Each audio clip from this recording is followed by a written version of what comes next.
Assalamualaikum warahmatullahi wabarakatuh. Halo teman-teman, tahukah kalian bahwa Indonesia memiliki begitu banyak cerita rakyat yang berasal dari berbagai daerah? Salah satunya adalah cerita rakyat dari Pulau Sulawesi. Sulawesi tidak hanya memiliki keindahan alam dan keberagaman budaya, tetapi juga menyimpan banyak kisah menarik yang diwariskan dari generasi ke generasi. Setiap cerita memiliki tokoh, kejadian, dan keunikan tersendiri yang menjadi bagian dari kekayaan budaya masyarakat Sulawesi. Nah, pada video kali ini, kita akan bersama-sama mengenal dan menyimak salah satu cerita rakyat dari Sulawesi. Penasaran dengan kisahnya? Yuk, simak ceritanya sampai selesai dan temukan hal menarik di dalamnya. Selamat menyaksikan. Legenda Danau Tondano merupakan cerita rakyat yang berkaitan dengan masyarakat Minahasa di Sulawesi Utara.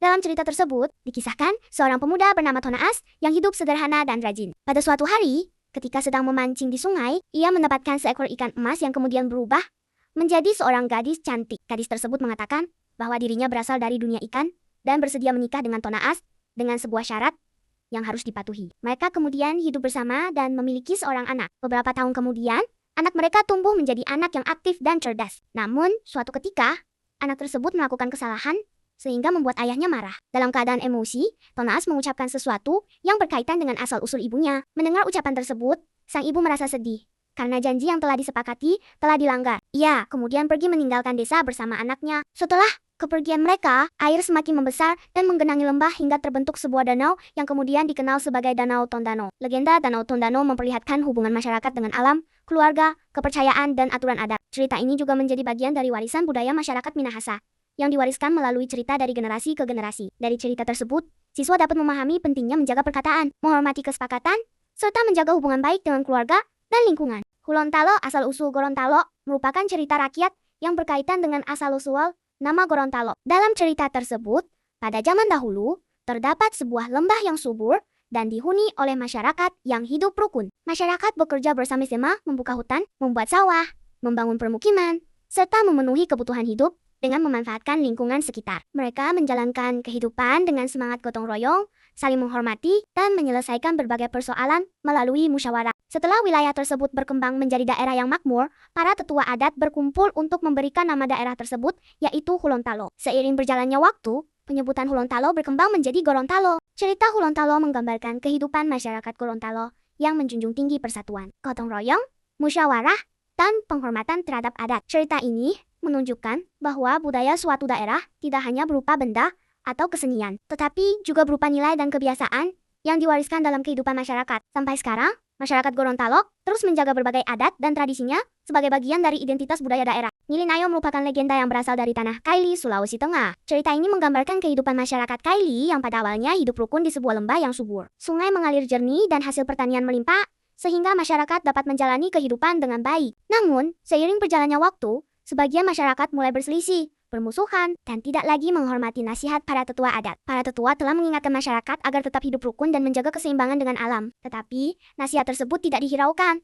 Kemudian terjadi bencana besar yang mengguncang wilayah tersebut. Masyarakat yang mendengarkan nasihat para tetua berusaha menyelamatkan diri ke tempat yang lebih aman, sedangkan mereka yang mengabaikan peringatan mengalami kesulitan. Setelah bencana berlalu, masyarakat yang selamat menyadari kesalahan mereka. Mereka kemudian berjanji untuk hidup lebih rukun, menghormati alam, tidak bersikap sombong, dan tidak serakah. Legenda Ngilinayo mengandung nilai gotong royong, hidup rukun, menghormati nasihat orang tua, menjaga lingkungan, tidak sombong, dan tidak serakah. Cerita ini juga memperlihatkan hubungan erat antara kehidupan masyarakat Kaili dengan lingkungan alam di sekitarnya. Wekoila dan Larumbalangi merupakan cerita rakyat dari Sulawesi Tenggara yang mengisahkan dua saudara yang kemudian menjadi pemimpin di wilayah yang berbeda. Wekoila dan Larumbalangi pada awalnya tinggal bersama di suatu daerah yang subur. Setelah beberapa waktu, keduanya memilih untuk memimpin wilayah yang berbeda, yaitu Wekoila menuju Konawe dan Larumbalangi menuju Mekonga. Walaupun berada di wilayah yang berbeda, keduanya tetap menjaga hubungan persaudaraan dan saling menghormati. Dalam kisah tersebut,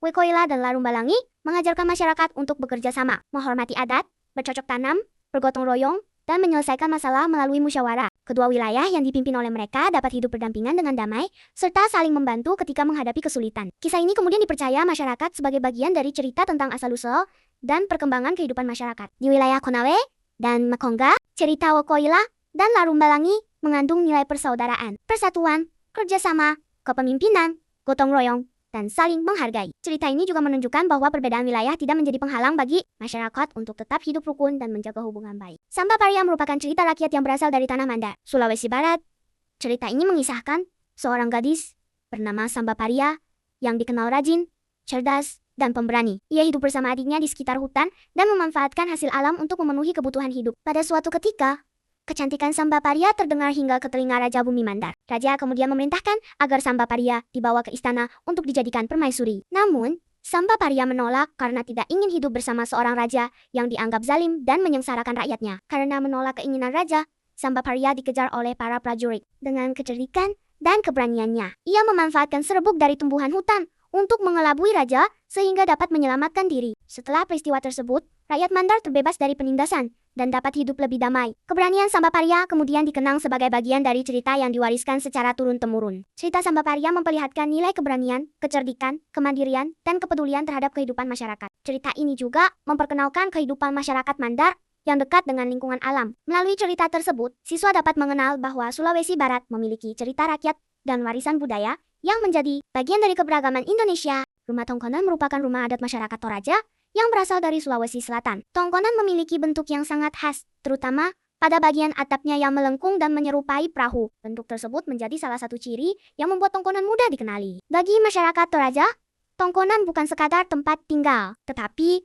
merupakan bagian penting dari kehidupan keluarga dan adat. Menurut cerita yang terdapat dalam media, leluhur masyarakat Toraja turun dari langit dan membangun rumah pertama yang kemudian menjadi contoh bagi rumah Tongkonan. Bentuk atap Tongkonan yang menyerupai perahu berkaitan dengan cerita dan pandangan masyarakat Toraja mengenai asal-usul leluhur mereka. Karena memiliki hubungan erat dengan sejarah dan kehidupan masyarakat, Tongkonan menjadi salah satu simbol penting kebudayaan Toraja. Tongkonan juga memiliki fungsi sebagai tempat berkumpul keluarga dan melaksanakan berbagai kegiatan adat. Rumah ini menjadi tempat masyarakat menjaga hubungan kekeluargaan, bermusyawarah, serta melaksanakan tradisi yang diwariskan oleh leluhur. Oleh karena itu, keberadaan Tongkonan tidak hanya berkaitan dengan bangunan, tetapi juga dengan hubungan sosial dan kehidupan adat masyarakat Toraja. Terima kasih.